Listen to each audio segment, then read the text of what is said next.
Today I am ranking 7 languages from easiest to hardest, and by the end we will get to one language so hard it barely feels human. See, most people start learning a new language with no idea how long it will actually take or what they are really signing themselves up for. After learning 8 languages myself and helping tens of thousands of students get fluent, I've created a system that actually measures this properly. So in this video, I will show you which of these 7 languages are easiest and hardest for English speakers, how long each one realistically takes to learn, and why one of them is so extreme you will even need a map before you can begin. But first, you need to see exactly how we ranked these languages, because I think it actually matters. See, a lot of these easiest to hardest videos are really just opinions dressed up as fact, and I didn't want to do that to you. So these rankings are based on 2 things. First, real data. So my team and I built something called the Story Learning Language Difficulty Guide, using research that we've gathered over the last 10 years, tracking tens of thousands of learners and measuring how long it really takes to reach working fluency in each language. It's the closest thing we have to hard evidence on this stuff. And second, my own experience. I've learned 8 languages myself well. I've dabbled in a few more. And what I can tell you is the data and real life match up surprisingly well. So when I rank a language as easier or harder, I am not guessing. Now, one quick thing before we begin, easier doesn't mean easy. Every language here takes real time and real effort.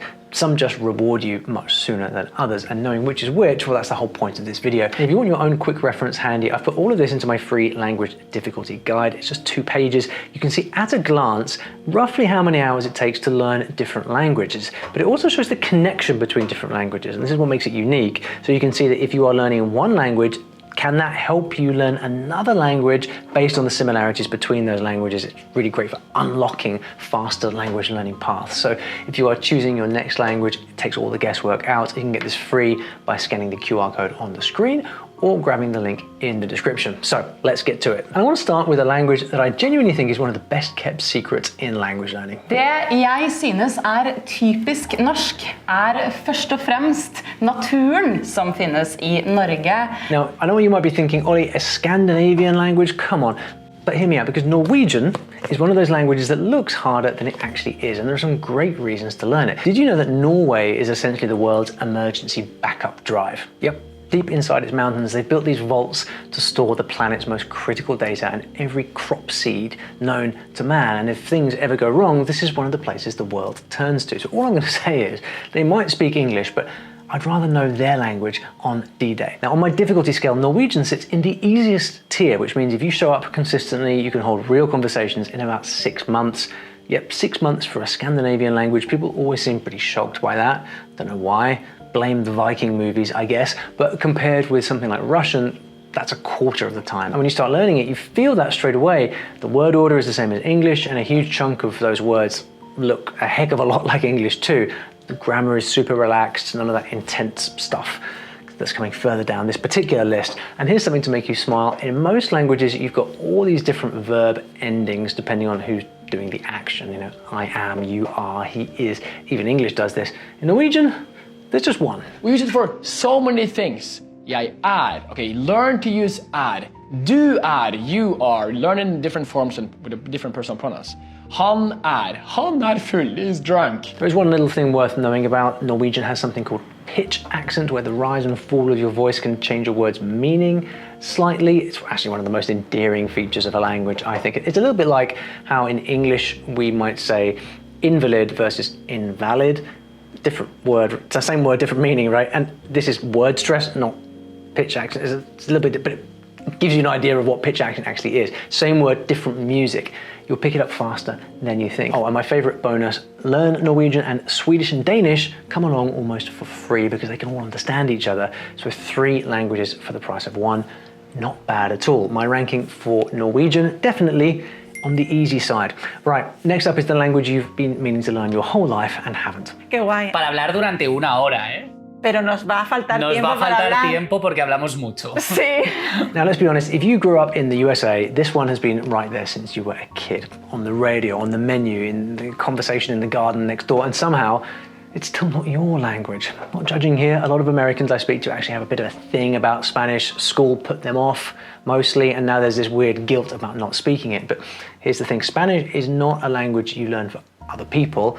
It's the language that unlocks the other half of your own country. And one day on a day trip, at a job interview, someone amazing you meet, you're going to wish that you had it. So how hard is Spanish really? Well, think of it this way. We haven't even left tier 1 yet. Like Norwegian, Spanish is still one of the easiest, but with a little more going on under the hood. See, word order is the same, super easy, and then there's the vocabulary. See, most people think that learning Spanish means just memorizing a ton of foreign words, but I could literally list 20,000 words that English and Spanish have in common. Don't worry, I'm not going to list 20,000 words. Well, I could. Do you want me to do it?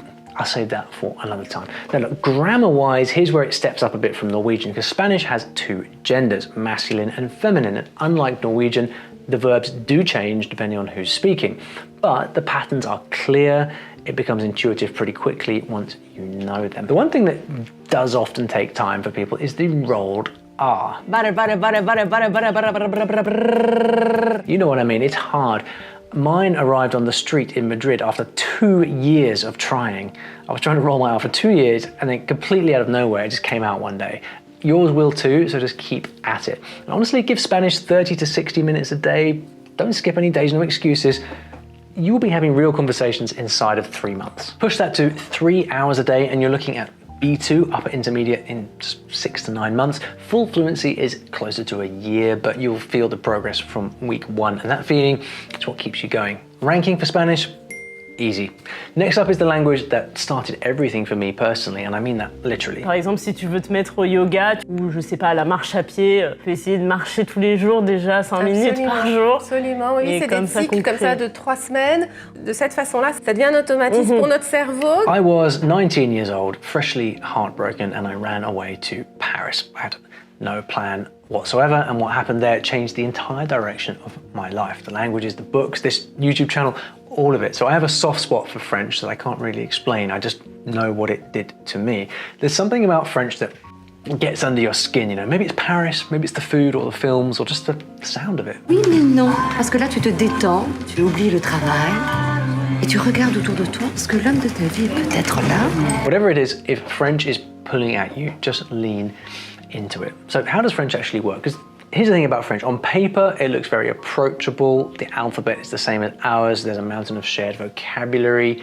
English basically raided French for several centuries, so thank you, France, I think. Fun fact, the average English speaker already knows around 15,000 French words without ever having studied French. And we're not just talking about restaurant and déjà vu here. These are words that you actually use every day. Watch this little magic trick and see how much you can pick up. Mon cousin déteste la musique classique. Il préfère le confort du sofa au désastre du concert.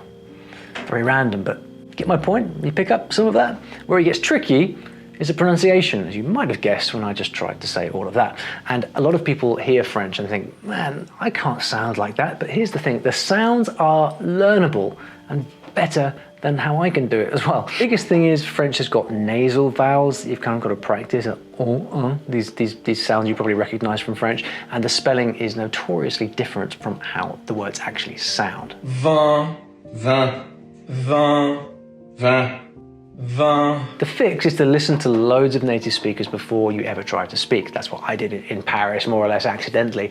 And as for the grammar, it's pretty similar to Spanish with the genders, verbs and tenses, just a little bit more to get used to. On my difficulty guide, French is also in tier 1, but it's at the long end of tier 1 if I'm being honest. The guide assumes you're studying for 3 hours a day, which, as you have no responsibilities, might not be you. So for most people with kids and a 9-to-5 job, you're looking at a year to hold a real conversation. Worth it though, French is spoken in 29 countries, and if the Organisation Internationale de la Francophonie is right, it will be one of the top 3 languages on earth by 2050. I rank French on the easy side, but creeping towards moderate. Right, we are now stepping up a gear. The next language has quite the reputation, so let's see how much of it is deserved. Right now, there are nearly 1 million Americans working for these guys on American soil. Also mir fällt direkt was ein, und zwar E-Roller. Ich weiß nicht, irgendwie komme ich damit gar nicht klar und ich finde sie eher tatsächlich nervig, als dass sie hilfreich sind. They're the 3rd biggest foreign employer in the entire US, not BMW engineers, regular jobs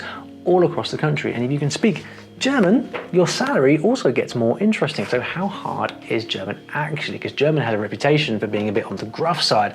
All those long words, all that grammar. I Ikonkind. If you're a German learner, you're going to come across this sooner or later. Streichholzschachtelchen. Pretty good. But I also think German gets a rougher deal than it deserves. Good news first, German and English come from the same language family and the shared vocabulary is enormous. Thousands of words are nearly identical, so your brain has a good head start. You just got to say them with a bit of a German accent. You see, easy.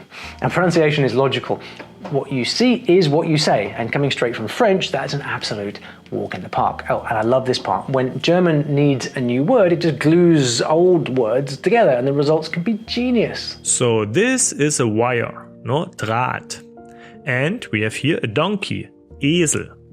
So together, Draht, Esel. But what could it be? It's actually a bicycle. Drahtesel. Now, the harder part. German has 3 genders, not 1, not 2, not 3, masculine, feminine, and neuter. Yep, and this is where German gets gloriously weird, because sometimes the gender choices feel completely random, like a nose, whereas my nose is feminine, a mouth is masculine, and an eye is neuter. Why? I have no idea. I guess German has a sense of humor. Really? And see these 3 little words here, die, der, das, they all mean the, but they can change at a moment's notice depending on what happens in the sentence. And that, my friend, is what we call a case system. It's a totally different way of thinking, but once it starts clicking, it's actually rather satisfying. Now, realistically, you want to budget 18 months to 2 years to get really confident in German. But honestly, within 6 months, it's absolutely possible to be having simple conversations already. Final verdict, moderate. Well, from here, things really start heating up. What do you say we skip straight to tier 8? Because the next language sounds like it comes from another world entirely. فعليا هم قالوا إنه الشعب السعودي أجمل جمهور. صح. أنا ما قلتها. وأنا ونحن بنأكد على هيدا. Right, brace yourself for this one. It is officially one of the hardest languages in the world for English speakers. In fact, from this point on, your English skills are absolutely useless. And I say that as someone who's actually learned it in Egypt, of all places, struggling to get taxi drivers to the place I wanted to go without completely ripping me off. Apparently the meter it's never working. Now, here's the thing that really blew my mind about Arabic. Arabic is built around roots, and it's usually just 3 letters, and those 3 letters carry a core meaning, and then your whole world of vocabulary builds out from there. So take the construct k, t, b. That's the root for writing, and any word linked to writing uses that same root. So book, writer, library, you just build around it with different letters. Even verbs follow the same pattern. Like if I say something like, I love writing with a blue ink pen, there it is again, same 3 letters. And there are thousands of these roots. You've got one for heart, one for love, one for beauty. And if you like cool things, a mood swing gets the heart root, and a camel gets the beauty root. Why? Come on, it's because camels are beautiful. Ask any Arab. Now, the writing system, that's cool. The script goes right to left. I don't know which side is right and left when you're looking at this. Right to left, you know what I mean, in a flowy style like cursive, and you can actually pick up the alphabet quite quickly. But then here's the catch, you don't write the short vowels. So when you read Arabic, you see the consonants, but you don't know what the vowels are. You have to work out the vowels from context. Now, native readers do this without thinking, of course. For us as learners, this is pretty difficult because we don't know what they are, right? How can you figure something out from context if you don't know what it actually is? The sounds are another challenge. Arabic has a few that just don't exist in English, and they are tough. But don't let that put you off, because when you finally get it, you sound incredible. And here's another twist. You actually get to pick your Arabic, because Arabic is not just one spoken language. The formal version, MSA, or Modern Standard Arabic, that's what you read and write, what you might hear on a news report or read in the newspaper. But in real life, people speak dialects, Egyptian, Gulf, loads more. So you're learning 2 things at once from the start, which means realistically you need a lot of years, a few solid years to get fluent. I rank Arabic as hard, but the payoff is you're unlocking a whole part of the world most people never really get access to. Worth it? 100%. But that's just tier 8. And we're still climbing. 他にそういう悪いことしちゃうからそれがバズってそういう人がいっぱいいるって多分認識になっちゃうから。Now I'm going to be straight with you because we're friends after all. This language is, by pretty much every serious measure, one of the hardest languages in the world for English speakers. And I say that because the people who make it, who succeed with Japanese, are the ones who know what they're getting into, but do it anyway. So here is what Japanese asks of you. First, you will learn 3 writing systems all at the same time. You've got hiragana, you've got katakana, about 46 characters each for those two. They're phonetic, fairly logical, and you can actually get your head around it quickly. And then we've got kanji. Now, not 46, I'm afraid. These are characters borrowed from Chinese, and you're looking at around 2,000 and plus change just to read a newspaper. Did I mention that they're not even letters, they're more like drawings? You've seen them. Then the grammar flips your brain upside down. The first thing that hits you with Japanese is that the verb comes at the end of the sentence. So where English says, I really love this city, Japanese says, I this city really love. And just when you think you're getting the hang of it, those verbs start shape-shifting on you.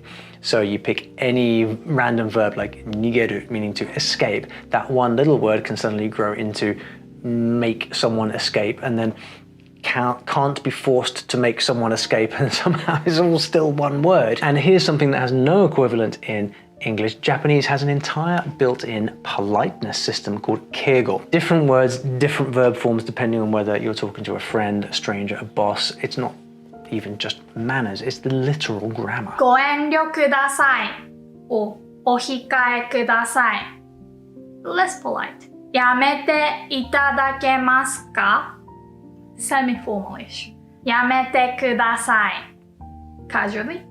やめて and the more rude way. やめろ! Now, the hard truth, this is not a quick win. You're looking at years to get comfortable in Japanese, 5 to 7 years for real flowing fluency at a minimum. But here's what I'll say, Japanese learners are some of the most passionate, devoted language learners I've ever come across, because it gets under your skin, this language, in a way that's hard to explain. And if Japanese is the one calling you, then just go, knowing that it's going to be a long road, and let that be the exciting part. I rank Japanese as hard, with a capital everything. But if that's not enough punishment for you, it's time for the final boss. Well, I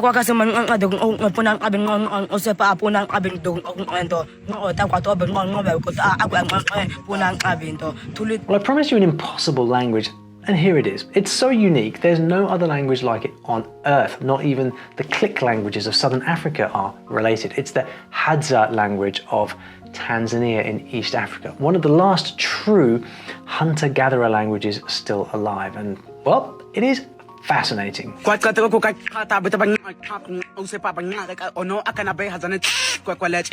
was that? Now, listen to this. One of the weirdest things about Hadza grammar is how the gendered nouns work. Thin things are feminine, round things are masculine, but night versus day? Yeah, I got nothing. And they only have numbers for 1 and 2. So when they need a bigger number, they have to say it in another tribe's language. There are all these special whistles, and in Hadza, even the way you breathe can change a word's meaning. But with all that clicking and popping, even linguists can't figure out a way to write it accurately. So if you want to learn it, you're going to have to move in with the tribe. My verdict, well, in all practical senses, it is impossible to learn. Well, whatever language just called to you from this list, the method matters more than the mountain. And if you just can't find any time in your busy day, you're not going to get anywhere. And that's why my next video shows you exactly how to take any of these languages and make it work for you, even if you only have a short amount of time every day. Don't miss it.